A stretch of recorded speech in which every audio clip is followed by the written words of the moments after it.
Fairmont hotel palm island का वो hotel जहाँ पर एक एक्सप्लोजन देखा गया और आग लगी। ये होटल बस सड़क की दूसरी पार था हमारे होटल से। उधर वीडियोस देखने को मिले कि दुबई एयरपोर्ट पर पूरा धुआं धुआं हो रखा है, पूरा इवैक्यूएट कर दिया गया, सारी फ्लाइट्स कैंसिल हो गई और इवन बुर्ज खलीफा के पास ड्रोन्स को इंटरसेप्ट किया जा रहा है। बुर्ज अल अरब पर मिसाइल्स को इंटरसेप्ट करने के बाद उसका डेब्री गिर रहा है, उससे कहीं पर आग लग रही है। ये बहुत ही शॉकिंग था देखना।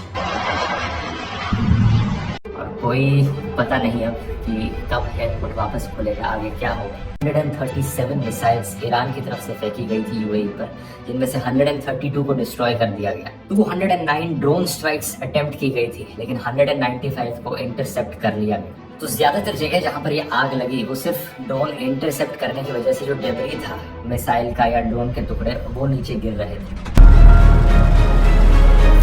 यूएसए और इजराइल ने ईरान पर फुल स्केल मिलिट्री अटैक शुरू कर दिया है। इस ऑपरेशन को नाम दिया है एपिक फ्यूरी, जो कि कोई एक दिन की स्ट्राइक नहीं। ऑफिशियल्स कह रहे हैं कि ये कई दिनों तक चलेगा। We are going to destroy their missiles and raise their missile industry to the ground. It will be totally again obliterated. Tehran, Isfahan, Qom, Kermanshah, पूरे ईरान में बॉम्ब्स गिर रहे हैं। सबसे शॉकिंग, ईरान के supreme leader Ayatollah Ali Khamenei के compound पर भी स्ट्राइक्स हुई और अब ये कंफर्म हो चुका है कि वो मारे जा चुके हैं। ये चीज ईरानियन स्टेट टीवी ने खुद कंफर्म की। हजरत आयतुल्लाह उज़्मा सैयद अली हुसैनी खामेनी दर राह सरबुलंदी हरम जमहूरी इस्लामी ईरान शहद शाही गवाराय शहादत रा नूशिदा। ईरान में अब 40 दिन की नेशनल मॉर्निंग और 7 दिन की छुट्टी का ऐलान किया गया। खामेनी अपने ऑफिस में थे जब ये स्ट्राइक हुई। इसके साथ साथ उनकी बेटी, उनके दामाद और पोती की भी जान गई है। इसके अलावा ईरान की सेना के कई सारे टॉप कमांडर्स भी एक डिफेंस काउंसिल मीटिंग में मारे गए। ट्रंप ने कहा है, the people that make all the decision must them are go. Tehran की सड़कों पर इसका रिएक्शन बटा हुआ रहा। एक तरफ कुछ लोगों ने जश्न मनाया तो दूसरी तरफ कुछ लोग रो रहे थे। जवाब में ईरान ने सिर्फ इजराइल पर ही नहीं बल्कि यूएई, कतर, बहरीन, कुवैत सब पर मिसाइल्स दागे हैं। दुबई में धमाके सुनाई दिए। आबू धाबी में एक इंसान की जान गई मिसाइल डेब्री की वजह से। दोहा में यूएस के अल उदैद एयरबेस की तरफ धुआं उठ रहा है। बहरीन में यूएस नेवी के 5th फ्लीट बेस पर तो डायरेक्ट हिट हुआ, जिसका ये बहुत ही शॉकिंग वीडियो भी सामने आया।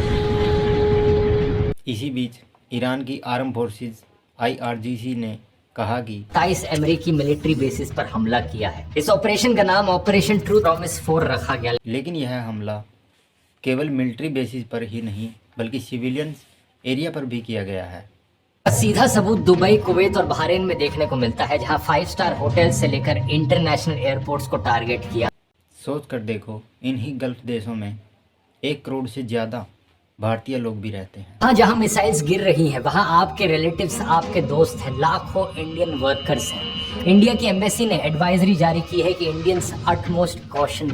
और इजराइल में भी 18,000 प्लस स्टूडेंट्स रहते हैं। उत्तर गल्फ देशों की पूरी एयर स्पेस को क्लोज किया जा चुका है, सारी फ्लाइट्स कैंसिल हो। लेकिन अगर यह स्ट्राइक फुल स्किल वॉर में बदल गई तो इसका प्रभाव और भी बुरा पड़ेगा। इंडिया अपना 50% से ज्यादा crude oil straight of Hormuz से इंपोर्ट करता है। अभी इंडिया 26 लाख बैरल्स ऑयल हर रोज गल्फ कंट्री से इंपोर्ट करता है। अगर ईरान ने हॉर्मुज को बंद कर दिया तो इंडिया का ऑयल सप्लाई रुक सकता है। रिपोर्ट्स आ रही है कि ईरान की फोर्सेस ने स्टेट बंद करने का ऐलान ऑलरेडी कर दिया है। एक्सपर्ट्स इसे इंडिया का नाइटमेयर सिनेरियो कह रहे हैं। सीधा असर होगा कि पेट्रोल डीजल महंगा हो गया, शिपिंग कॉस्ट बढ़ेगी, इन्फ्लेशन बढ़ेगी और रुपये पर और भी दबाव पड़ेगा। यहाँ पर समय भी देखिए दोस्तों, पीएम मोदी 2 दिन पहले इजराइल से लौटे हैं। 25-26 फरवरी को मोदी इजराइल में थे, नेतन्याहू के साथ डिनर कर रहे थे, उनके पार्लियामेंट नेसेट में स्पीच दे रहे थे। और अब ये देखो, इजराइल अटैक हफ्तों पहले ही प्लान हो चुका था। इसी वजह से कांग्रेस के एक नेता ने सवाल भी उठाया है। मोदीज फ्रेंड नेतन्याहू ने इंडियाज ओल्ड फ्रेंड ईरान पर अटैक कर दिया। ओवैसी ने कहा कि इंडिया ने हमेशा इस कॉन्फ्लिक्ट में न्यूट्रल पोजीशन रखी है, लेकिन अटैक से ठीक पहले इजराइल विजिट करना एक बहुत ही गलत मैसेज देता है। लेकिन इस पूरी स्थिति में सबसे दिल दहला देने वाली बात यह है कि में स्कूल्स पर भी अटैक किया गया। ईरान के शहर मिनाब में एक लड़कियों के प्राइमरी स्कूल पर बम गिरा, जिसमें कम से कम 100 बच्चे मारे गए। ये दिन के समय में हुआ है कहने की बात देखिए कि इजराइल का ऑफिशियल अकाउंट फिर क्या ट्वीट करता है। Israel has the right to defend itself. जबकि पहली बार जो हमला किया गया वो यहाँ पर किया गया। जो आज वर्तमान स्थिति बनी हुई है इन देशों के बीच, उसकी शुरुआत दिसंबर 2025 में हुई थी। जब ईरान की इकोनॉमी कोलैप्स हुई, करेंसी 40% गिर गई और खाने का दाम 72% बढ़ गया। ईरान में हिस्ट्री के सबसे बड़े प्रोटेस्ट शुरू हुए और ईरान की सरकार ने अपने ही लोगों पर गोलियां चलवाई।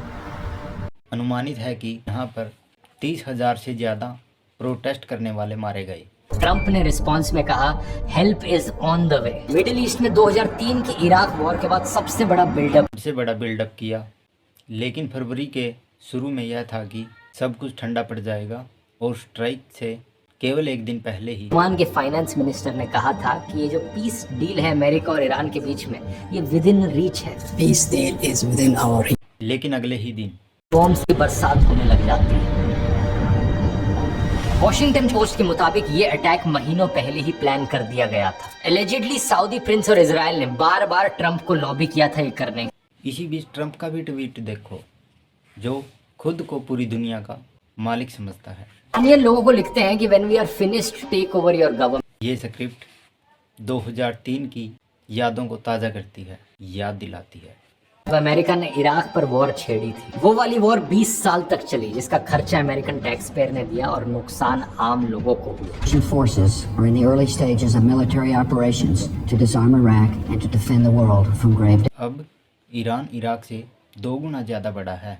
बहाना दिया जा रहा है कि ईरान के डिक्टेटर को हटाने के लिए, ईरान के लोगों के लिए शांति और डेमोक्रेसी लाने के लिए ये सब किया जा रहा है। To prevent this very wicked, radical dictatorship, hour of your freedom is at hand. लेकिन देखने वाली बात यही होगी कि इससे आम जनता को फ़ायदा होता है, नुकसान होता है। ऊपर ऊपर से देखने से लगता है कि फ़ायदा ही होगा। एक देश का डिक्टेटर जो मारा गया है, लेकिन एक फॉरेन पावर का इस तरीके से इंटरफेयर करना चीजों को बद से बदतर भी बना सकता है। इसका सबसे बड़ा उदाहरण है गद्दाफी और सद्दाम हुसैन। दोनों बड़े क्रूर डिक्टेटर्स थे, लेकिन अमेरिका ने जब इन्वेड करके इन डिक्टेटर्स को हटाया तो ये देश और अनस्टेबल बन गया। इसके चलते आम जनता की हालत बद से बदतर हो गई।